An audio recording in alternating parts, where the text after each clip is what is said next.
Abakulembeze mu kibuga Mbarara basatira olw'abantu abatandise okuyiwa ettaka mu lutobazi olukungaanirwamu amazzi agava mu kibuga nga mwe gava okugenda mu mugga Lwizi. Sipiika w'olukiiko lw'ekibuga Mbarara, Bonnet Karisha, agamba nti si bakugumiikiriza abantu abasaanyaawo entobazi kuba kye kimu ku biviiriddeko omugga Lwizi okukalira olw'abantu abagufudde omugga n'okwesenza mu ntobazi. Nema waliko environment department mu security ate tuina ne guni n'ekiwandiiko ekiva wa president nga kigamba zino wetlands tulina okuziprotectinga abantu bonna bakwatibwe abagenda mu guni mu wetlands. Olaba ekifa ekyabaddeko mu Luzzi, abantu basimye omusenyu mu Luzzi kati oluzi luggwawo. So kyowolaba ne bano bazze wano ne tugamba tetugenda kukkiriza.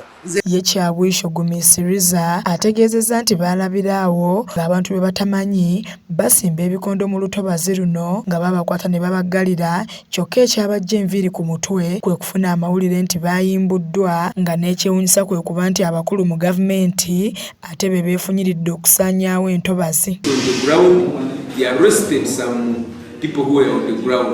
On reaching at the Mbarara City Council yard, they were sent back, and I got the rumors that it was the city clerk who said those people should not be touched because he got the calls from the RCC and even other calls from the State House.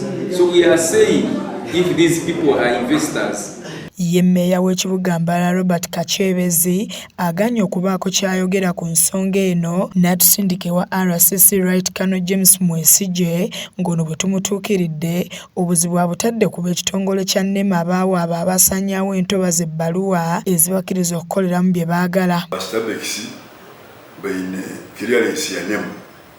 Clearance ejja kubagira ngo beegure ekifulije kyangu enyuma ya projekiti yaabo kibase kutwara amaizi mbwenuka department etekiniko hata kujakaliza kwanye bikuba kugumira NEMA nabo bakugambire ahabwengi bakoze ikintu ekyo tekinika. Ate ye ssentebe w'ekyalo Makenke nga ye Abdallah Byabagabi olukwalusonze mu bakulembeze b'ekibuga abatasooka kubeebuuzaako nga bba abakulembeze abaawansi ng'ategeezezza nti ettaka eryogerwako lyali lya bannakibiina ky'abakubi b'amataffaali kyokka baakiguza omugagga Haji Kajimu n'oluvannyuma bbanka n'ekyeddiza olwo n'ekiguza omuntu omulala naye yaguzizza bano abaayiyeemu ettaka. Ettaka lyali erya Makenke break making.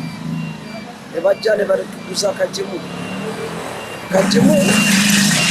era yagala okuteekako we bagenda okukolera oyiro ennungi naye ne bajjamu ebya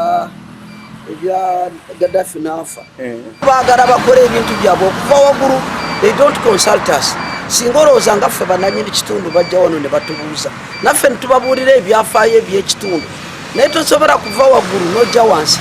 Era nze nali mu lukiiko ne bagamba nti orders zaava waggulu zizaava wansi, ekitegeeza zaava waggulu ne bagamba nti abo balina kuzimbawo. Joan Katushabe yakusakidde eggulire lino ku KSTV agaleero.